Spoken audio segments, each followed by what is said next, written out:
अॻिते वधूं था। नओं देरो वेझो अॻवा ॼाणायल खैरपुर वासी ज़मींदार कचे वारे इलाइक़े मां पुलिस खे हथ कयो वियो आहे। पुलिस हथ करे वरितो आहे। इन आबादगार खे पुलिस जो चवणु आहे त खैरपुर जे महमूद फुलपोटो वासी अली मोहम्मद फुलपोटो खे कचे वारे इलाइक़े मां हथ कयो वियो आहे। जॾहिं त अली मोहम्मद फुलपोटो जो हवाले सां चवणु आहे त 2 महीना अॻु धाड़ेल अगवा करे वारसनि खां 25 लाख रुपया भुंग घुरियो हो। पुलिस अॼु अगवा थियल खे हथ करे वरितो आहे। अली मोहम्मद फुलपोटो इहो बि ॿुधायो त धाड़ेलनि वटां फरार थी दरिया पार करे पुलिस वटि पहुतो आहियां। तफ़सील मालूम कयूं था टाइम न्यूज़ रिपोर्टर नूर मोहम्मद सुमनो खां। नूर मोहम्मद वधीक आगाह कुझु न बाबति।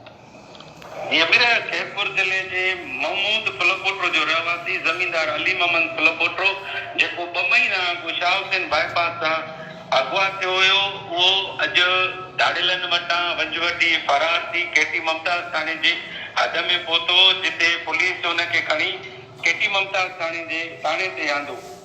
मगवी जमींदार अली मोहम्मद फुलपोटो ॿुधायो त 2 महीना अॻु शाहहुसैन खैरपुर जे शाहहुसैन बाईपास सां अगवा कयो वियो हुयो, जॾहिं त हथियारबंदनि मुंहिंजनि वारसनि खां मुंहिंजे आज़ादीअ जे लाइ 25 लाख रुपया भुंग तलब कई वई।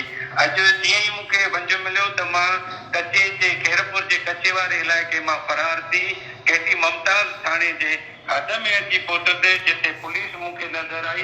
पुलिस मूंखे केटी ममताज थाणे ते खणी आई आहे। जी अमीर।